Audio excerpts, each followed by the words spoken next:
नमस्कार दोस्तों आज एक और सुखद बात कर लेते हैं। सुखद ये है, वैसे सुखद हमारे जीवन में कोई बात होती नहीं है, लेकिन एक सुखद बात ये है कि एक भारतीय मूल की महिला चित्रकार की कुछ एक कृतियाँ, कुछ एक पेंटिंग्स वो चाँद के धरातल पर जाने वाली हैं। पहले भी हम एक दो बार बात कर चुके हैं कि ये अंतर्राष्ट्रीय स्तर पर, नासा के स्तर पर और कुछ अन्य संस्थानों के स्तर पर चाँद पर बहुत कुछ योजनाएं जो हैं चाँद को लेकर बनाई जा रही हैं, और ये भी लगभग समझा जाता है कि 2025 या आने वाले 2 साल के बीच में चंद्रमा की ओर एक सुनिश्चित अभियान दल जाएगा, और उस अभियान दल में बहुत सारे इंसान भी, मानव भी हो सकते हैं, और बहुत सारी जो इस धरती की जो चीज़ें हैं वो वहाँ पर पहुँचाई भी जा सकती हैं। बाकी ये तो हम चर्चा कर ही चुके हैं कि एलियंस को लेकर, और उसके बाद एलियंस को अलग अलग संगीत के माध्यम से संदेश देने की बातें ये पहले हम कर चुके हैं। आज इसको यहीं तक सीमित रखते हैं, और ये सुखद बात ये है कि 2025 में जो मून गैलरी उसको बोलते हैं, चंद्रमा पर, चंद्रलोक पर बनने वाली गैलरी, उस चित्र गैलरी के लिए जिन वस्तुओं का चयन हुआ है उसमें एक भारतीय मूल की चित्रकार हैं, कलाकार हैं लक्ष्मी मोहन बाबू निस्संदेह उनका गोत्र है, ये उनकी उपजाति है, और हो सकता है पति का नाम हो, मैं निश्चित नहीं हूँ इसलिए मैं इस नाम को जोड़ नहीं रहा, लेकिन मूल रूप से लक्ष्मी भारतीय मूल की हैं और सिंगापुर में इन दिनों में वो बसी हुई हैं। और सिंगापुर में उनकी पहचान एक चित्रकार,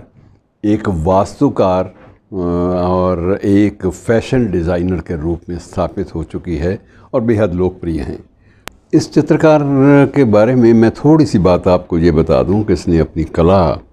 की जो शुरुआत थी वो सोवियत संघ, जब सोवियत संघ अब है नहीं, अब तो रूस है उसके स्थान पर, सोवियत संघ तो कब का खंड हो चुका, लेकिन सोवियत संघ का भी अफ़गानिस्तान पर एक समय में कब्ज़ा रहा है।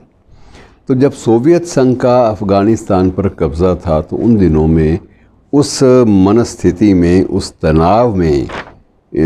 इसमें लक्ष्मी ने अपनी चित्रकला आरंभ की थी। उसका एक ये अक्सर कहना होता था कि बिना तनाव के कुछ भी क्रिएट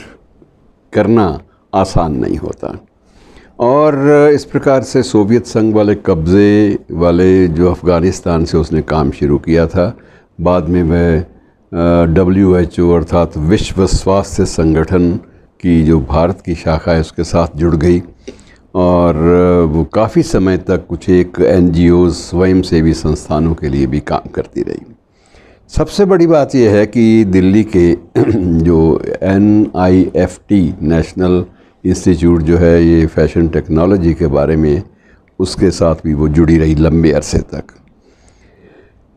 विशेषता उसकी एक अलग है जो उसको बाकी चित्रकारों से, बाकी कलाकारों से अलग करती है, और वो विशेषता ये है कि वह कला के साथ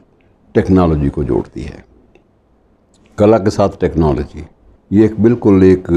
प्रस्तावना अलग है, और एक कलाकार के रूप में उसका, लक्ष्मी का एक अपना दर्शन है, अपनी फ़िलॉसफी है। वह समझती है कि कला जो है ये भी एक भाषा माध्यम है। इसके माध्यम से, इसको अगर हम भाषा माध्यम के रूप में इसका प्रयोग करेंगे तो निश्चित रूप से उससे सकारात्मक संदेश, सकारात्मक वाइब्रेशंस, सकारात्मक माहौल, ये सारा का सारा हमारे वातावरण में फैलेगा। इसलिए वह कला को टेक्नोलॉजी के आधार पर एक भाषा माध्यम का रूप देने में लगी हुई है। अब वह अब भी अघोषित रूप में उसी अफ़गानिस्तान की धरती पर चली जाती है, जो अफ़गानिस्तान बाद में युद्धग्रस्त भी लंबे अरसे तक रहा, और अब वहाँ पर तालिबान का अधिकार भी है। लेकिन अब भी वो कभी कभी चोरी छिपे, कभी वैलिड वीज़ा लेकर वहाँ पर चली जाती है, और उस माहौल में उसे लगता है कि एक क्रिएटिविटी का एक नया अपना ही एक सौंदर्य बोध है, और वहाँ जाके वो सृजन की दुनिया में जुट जाती है। और उसका ये मानना है कि दरअसल यदि हम ईमानदारी से सोचें तो हमारी पूरी जो एग्जिस्टेंस है, पूरा हमारा अस्तित्व, ये एक पूरी तरह से कला से ही प्रेरित होता है। हम लोग इसे स्वीकार नहीं करते। हम लोग छोटे छोटे स्वार्थों के लिए, छोटी छोटी बातों के लिए इसे नकार देते हैं, लेकिन वास्तविक स्थिति यह है कि जो ह्यूमन बीइंग है, जो इंसान है, वह कला के बिना जी नहीं सकता, उसी से ही प्रेरित होता है। जो मून गैलरी बन रही है, चंद्रमा पर, चांद की धरती पर जो गैलरी स्थापित हो रही है, उसमें उसकी पेंटिंग्स भी हैं और उसमें 2 छोटी छोटी उसने प्रतिमाएं, वो स्कल्पर भी है, वो मूर्ति कला भी जानती है। छोटी छोटी उसने मूर्तियां भी 2 बनाई हैं, एक स्कल्प्टर होने के नाते, और वो जो मूर्तियां हैं 2 छोटी छोटी, वह भी चुन ली गई हैं, वो भी चंद्रमा पर भेजी जाएंगी। और ये सारी के सारी जो हैं, ये जो ISS पेलोड गैलरी जो सेंट पीटर्सबर्ग में स्थापित है इन दिनों में, सेंट पीटर्सबर्ग आपको मालूम है, याद है कहाँ है? ये रूस में है। तो रूस में ये गैलरी ऑलरेडी स्थापित है और वह पे लोड के ऊपर इसको भी रख दिया गया है। और जब भी चंद्रमा की ओर या मून गैलरी की ओर उपग्रह छोड़ा जाएगा, तब ये सारा सामान उसका वहाँ जाएगा। शुक्रिया।